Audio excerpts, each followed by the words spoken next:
What's up, everybody? It's your boy Nerdicane, and that is one of my prized dahlias. Look how gorgeous that thing is. But I'm out here on the back deck doing a start. This is the beginning of the video. So I was doing some stuff yesterday and see these brand new boards. They were rotted out, so I had to replace them. I replaced them yesterday, and I don't know if it was the extreme heat or the lightheadedness from being bent over all the time, nailing these things in and screwing them in. But I had a revelation about Marvel, and here it is. Hey everybody, it's your boy Nerdicane doing another commentary video as I begin to go pick up Little Nerdicane Jr. So the video you just saw was from my backyard, and yesterday I had to replace some planks, and it really did get me thinking about Marvel Comics. And first off, I want to talk about the movies.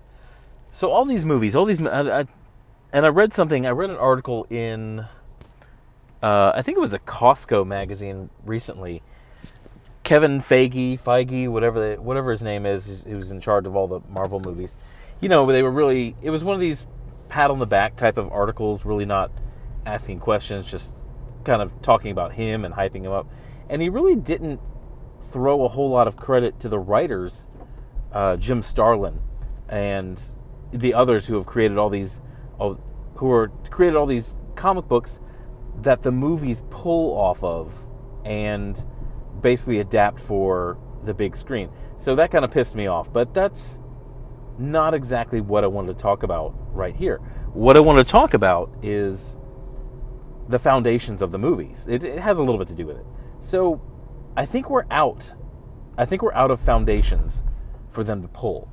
Now, granted, there are great storylines in the Marvel Universe that they could pull, but they're a little hard to get into because they're a little deep. Galactus has already been done. There's been other storylines that have been done, but done poorly, so Marvel really doesn't want to go back to the well. They're kind of burned.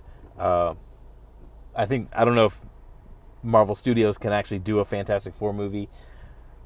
I would love to see it, but I think that property in the theaters is so damaged that I think it's beyond repair. But what are we going to pull from? Now, granted, the comic book movie thing is starting to come to a close, and Hollywood is tired of it. Not us. We love seeing them. We want to see more. We want to see more good ones. But I think they're creatively bankrupt. We're at a point where all the good storylines, Planet Hulk, Civil War, Infinity Gauntlet, all of these things have been done, and there's no more foundation for them to build off of in the movie realm. Really, I can't really think of anything since Civil War that has been a good enough storyline that could be adapted into a good movie. So we're in an era of Marvel where they are creatively bankrupt. And I mean, honestly, do you think this current run Rainbow Rowell has on Runaways, do you think they're ever going to make a movie of that? West Coast Avengers, do you think they're going to... America Chavez, do you think they're going to make a movie out of that comic book run? No, it was just YA authors who really had very little business. You know, I'll say it. YA authors had no business in Marvel comic books. Maybe Image or Black Mask, but people who had no business in comic books making comics. So there's nothing in recent years that is even worthy of making a movie out of. So the foundation for future movies, I think they've used it up. I think it's gone. And, looking beyond that, looking at the actual comic book company, so the foundation, these boards that I pulled up, they were rotted.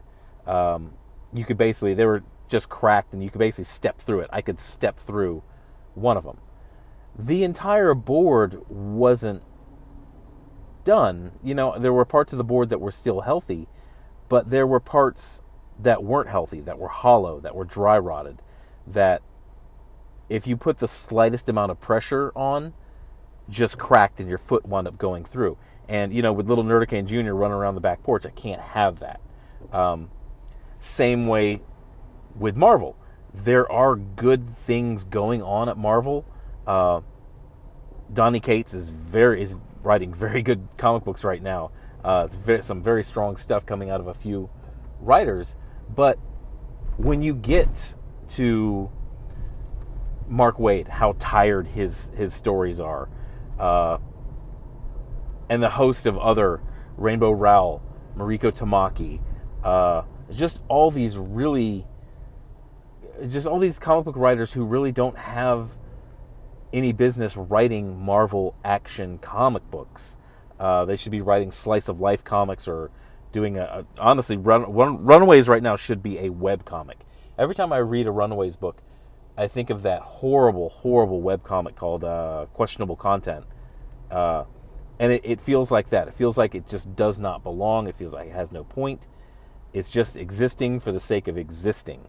And that's the problem with Marvel. I'm thinking of Marvel as the deck. You know, there are good parts, there are healthy parts, but the deck as an entirety looks bad when there's a hole in it, when there's 2 or 3 holes in it, when there's a couple of dry rotted boards. It just looks bad as a whole because it looks unkept. And that's what we're looking at right now. We are in an era of too many people at Marvel, Son Ominent, looking at you, are in there and they're just doing things that aren't pertaining to comic books. When, you know, she wants to be a lifestyle brand, when she thinks that there's a boy problem with their market. You know, I'm doing some impromptu research over the last, I'd say, 5 weeks. Okay, for the past 5 weeks, every new comic book day, I have been at a different comic book shop at the time of opening. And I'm sorry, but everything that I've seen have been men. White men, black men, and me, Hispanic. So white men, black men, Hispanic men are the ones who are your most loyal comic book followers, who are the ones when the shop opens at 10 a.m. on Wednesday morning. So to say that they're a problem, that's you're trying to eliminate that business that busts the doors open every Wednesday morning. So tell me what you think. That's all I got for this one. DNC's got a new video I want to listen to on the way to get little Nerdicane Jr. But it can be shorn up. You can put new boards like I did on the deck. You can put new boards on it and everything will be fine. The foundation underneath it, there's one spot of dry rot in the actual support beams, but I can shore that up. I can get beams and nail them in there to create sort of an artificial support and keep the deck going. And I think that's what Marvel needs. I don't think, you know what, I'm going to throw my, he's lost my support. CB Cebulski, you've lost my support. CB Cebulski is not the guy to fix Marvel. I thought he was. I hoped he was. But he's not, as we've seen. It's just more of the same. I don't know if he's just there to manage the decline, but it's really just more of the same. So I can't support CB Cebulski anymore. He hasn't done enough to fix the problem. He hasn't done enough to shore up the supports. He hasn't done enough to replace the rotting boards. So tell me what you think. Tell me if I'm wrong. I don't think I am on this one. There is good stuff at Marvel. There are still healthy boards that can create a deck you can have a nice party on. But every once in a while, and it's not on the corners, it's in the center of the deck, Marvel has rotten boards. But thanks for listening. Thanks for your time. I'm Nerdicane. That's pretty much all I'm going to do for today. So hope you guys enjoyed I think I've done 3 videos today. But I'll hit you up tomorrow. Tomorrow's Friday. You guys have a good day. Have a good Friday. Have a good weekend. Go out and have some fun. I'm going to go try to have some fun and maybe play some video games this weekend. So if you have an Xbox, look for me. Thanks for listening. Have a good day. Bye.